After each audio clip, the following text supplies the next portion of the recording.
I'm caffeinated for the first time in several months, and today I'm going to take you through one of my typical workouts designed to develop power, strength and size in under 45 minutes. Stick around to the end because I'll share with you the entire template so you can steal it to build your own workouts. We're starting off on pull-ups using a technique known as cluster sets, which is my favorite for developing explosive power.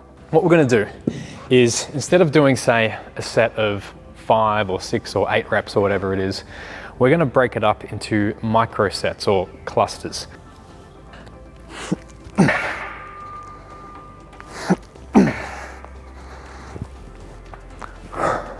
Easy to.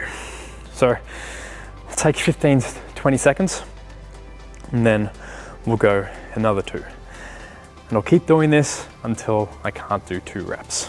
So let's say this is my 5 rep max. What this technique allows me to do is take that exact same weight and do micro sets of 2. I'll probably do 2 plus 2 plus 2 plus 2, resulting in maybe 8 reps with that 5 rep max. That may end up being something like 20 to 24 total effective stimulating reps versus me doing 15 reps and probably taking a lot more rest.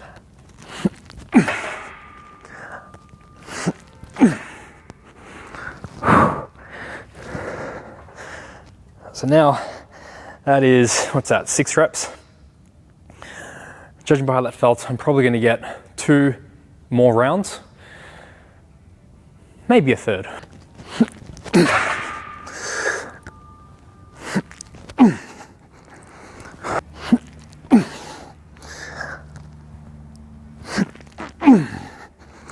All right, lost a bit of height on that one. We'll call it there for this first cluster. 10 reps, not bad. What's the max amount of time that you would rest before it kind of gets considered a normal rest between sets? Yeah. So typically for like ATP regeneration and the nervous system regeneration, you want roughly at least 90 seconds, if not more. Anything that gets closer to that is probably just a regular rest period. Normally take like 2 to 3 minutes between sets if I was just doing straight sets. So between 10 to 30 seconds, but if I went up to say 40 seconds, which I usually try to avoid, it's probably not that big a deal. All right, out of curiosity, what I'm going to do, I'm just going to do a straight set so you guys can see the difference. This should still show you just how effective the cluster can be.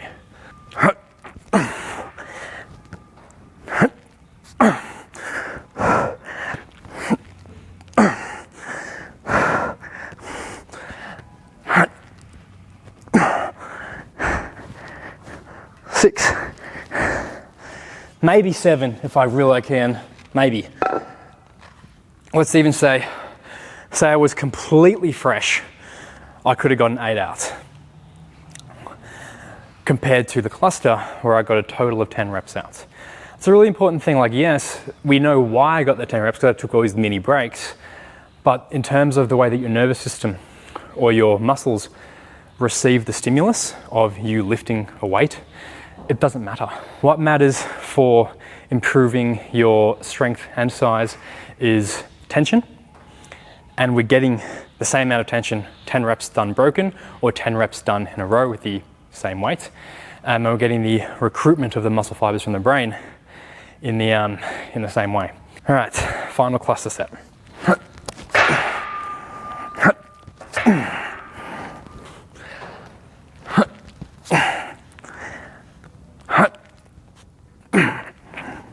Whew, that felt tough. Really got to get myself a weight belt so I'm not just doing this constant squeeze all the time.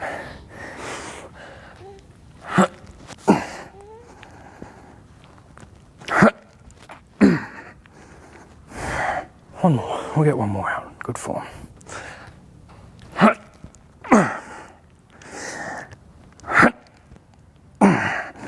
right, that's it. Losing a bit too much height there, but 8 reps, happy with that. Now we're going to get over to a more stable, locked in exercise where I can more easily push myself to those failure points to really just tank out my back. So with these, I'm working on a slightly different arm path. The pull-up was just outside shoulder width, pulling my elbows back behind me. As you might notice here, with this neutral grip or the D handles, I'm pulling to neutral grip and getting out of the frontal plane and more into the sagittal plane in front of me. Some people think that's more lower lats. Some people think that's more upper lats based on some research. For me, I just look at it and say, it's different. And that's one of the most important reasons why you should add these different variables of how you grab onto an implement and how you perform your exercises. Because your body needs a degree of variability. Not too much, or you're just trying to do muscle confusion, which isn't really a thing. It's important to be strong in as many planes of motion as possible. The only way you're going to get there is by exposing your body to different planes of motion, but then doing those planes of motion consistently long term and pushing them. Now, what you'll see there on the pull downs is I pushed that to a point where I could barely move it, where I was just doing partial reps.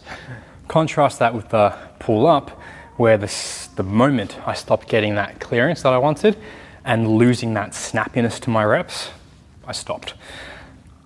Two slightly different goals. Same motion, vertical pulling, largely the same muscle groups, but different intention behind them.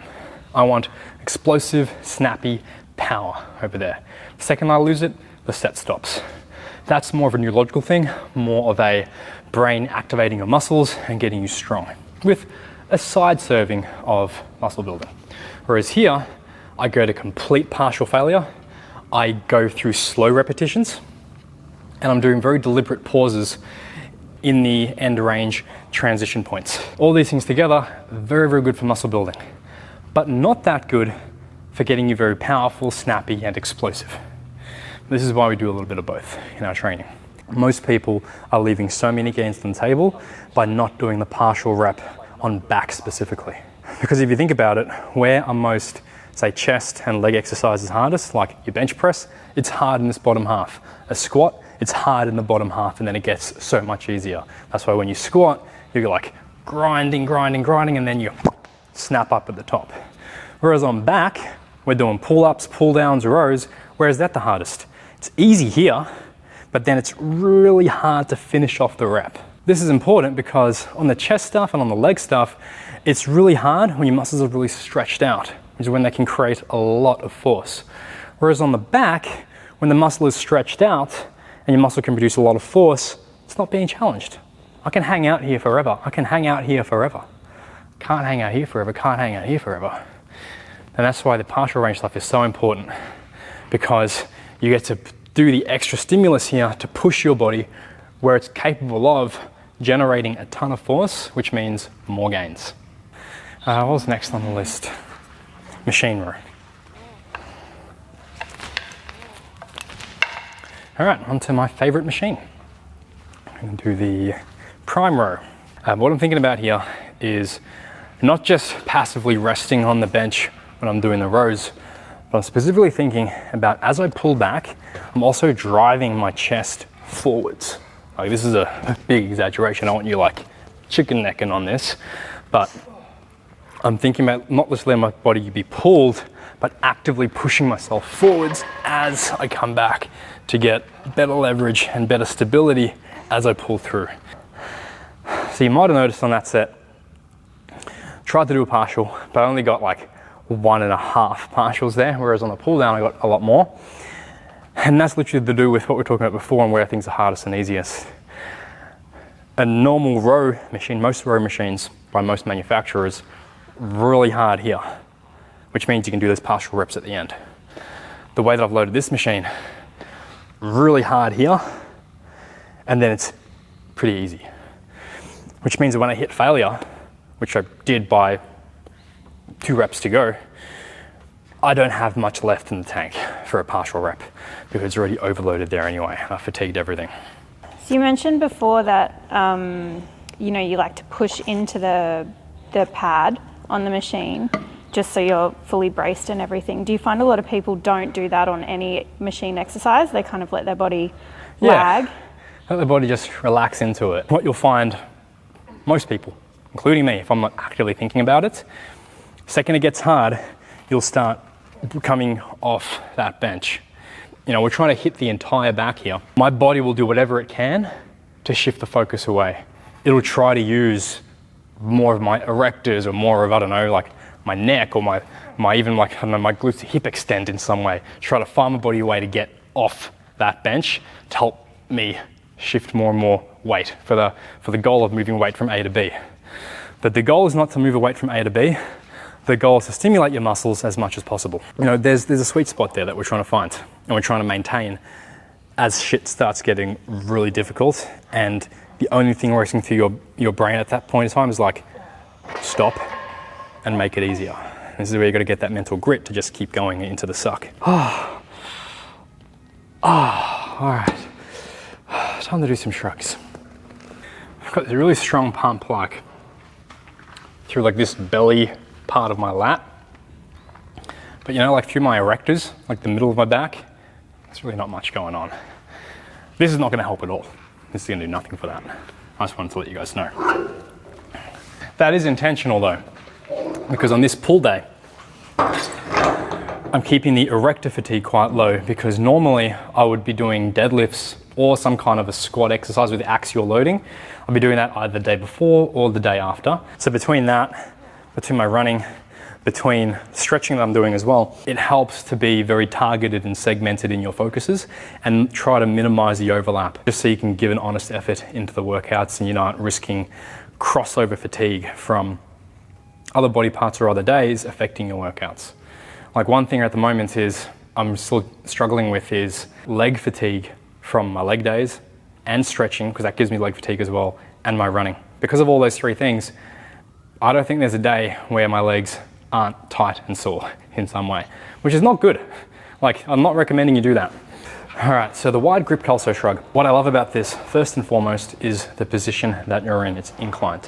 When you're looking at the traps anatomically, going straight up vertically in this plane here is going to give you some traps, but it's also a very good line of pull for some of these higher fibers here in what's called the levator scapula, feet up into your neck. The moment that you tip your body forward slightly, your mid and upper trap fibers here, they get into a better position to really stretch forwards and around your body and then pull back up.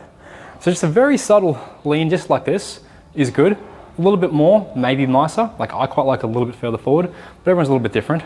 Having just a slight little bit of a stoop, you'll be able to see just how much more your traps can stretch out and elongate and pull back in more of a direct line of pull. Because the fibers aren't running vertically up and down, they're actually running kind of backwards and up diagonally, if you were to draw that on my body. So if we can go here, just slightly better. Will leaning forward reduce some of those headaches that a lot of people are going to ask about? Yeah, so I mean, that's part of why I avoided traps forever. There's a lot of reasons why it could happen, but one thing I found for a lot of people is when you shrug vertically, it's very, very easy to use those levator scap muscles and overtrain them, but also very easy to sort of compress your body like this. Like how many guys you see in the gym when they're shrugging, they're kind of like, or they're doing this when they're shrugging, right? But if you're trying to train a very specific muscle in the upper back, you want to minimize all these variables. And having a slight forwards lean, it puts you into a plane of motion where it's not efficient to be doing this anymore when you're shrugging. It doesn't feel as natural. Whereas up here, it actually kind of does feel kind of okay and kind of natural. You're doing this kind of poke necky kind of stuff. And instead of telling that person, hey, stop chicken necking it, I'd rather just tell them, go onto this, and they'll naturally just stop chicken necking it as much. Okay, shoulder time. I'm gonna do some Y raises, and I'm gonna strap in, even though it's only 6 kilos, which is, what's that in pounds? 12, 13 pounds? I would say, yeah, 13. Yeah, not very heavy, but I'm using straps. 2 reasons why. First of all, when you take a full grip like this on a dumbbell, the dumbbell is constantly pulling downwards against your thumb, which pulls you into this kind of position. So as you do the raise, which we should be just thinking about straight up and down, you're also fighting your body in this rotational aspect as well, which can get very frustrating and annoying. And more than anything else, it's just uncomfortable. Which is why I often find if you were to take a thumbless grip instead, it's a lot more comfortable. All of a sudden, you just feel so much freer to be able to raise your arm up. Only thing is though, when you start doing that, grip will become a limiting factor, especially after doing all this back work.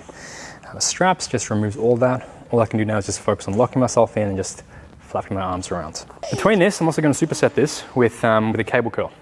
Because as demanding as that is on the muscle, it's not that demanding on my nervous system, or what's called systemic fatigue. And there is, a little bit of a relationship between these muscles here. They do play some supportive or stability roles to help each other a little bit. But in the interest of time management, I'd rather get them both in. I don't find that affects me too much. But if you want to just break them up, you can always do that as well. Superset being not doing the exercises back to back with no rest. I'm taking like 30 to 60, 75-ish seconds between each exercise. So technically, if I do 60 seconds between each exercise, my shoulders get a 2-minute rest. Biceps get a 2-minute rest. So you go 1 set here, minute rest, do that, minute rest. So they get at least 2 minutes. Although there is a little bit of rest they also get when you're doing the biceps as well. I think it's technically called like a compound set or I don't know what people call it these days. I've just traditionally called it a superset to mean when you do exercises in sequence with each other. Not necessarily meaning you have to do it with no rest. There is actually more and more research is showing that doing a traditional superset back-to-back no rest is usually not a great idea. You start to accumulate a ton of this systemic fatigue, even if you do movements that are very different from each other. Although if you were to do any supersets in that fashion, typically very different body parts would be the way to go, like a leg press and a lateral raise, or a chest press and a hamstring curl. But often you'll find if you're pushing quite hard on those exercises, your brain starts getting quite fatigued. You're going to feel like duh all of a sudden, but if we get you in a lab under a microscope, the nerve impulse that your brain is meant to send out from the brain to the motor units to tell your muscles to contract, that signal gets weaker and weaker due to this fatigue and due to the buildup of different ions in the body, which sounds very scientific.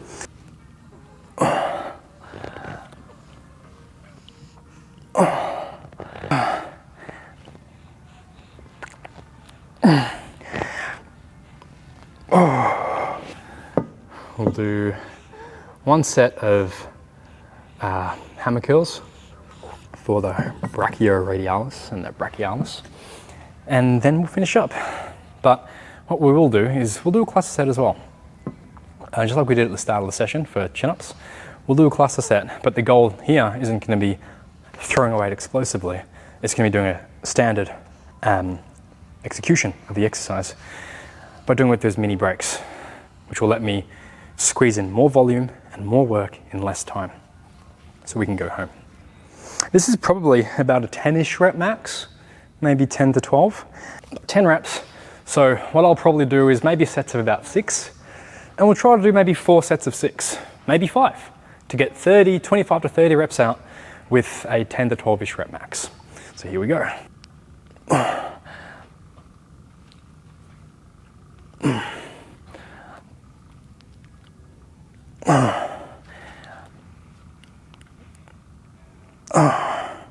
All right, so 6, just take 10 seconds, I don't need as much here.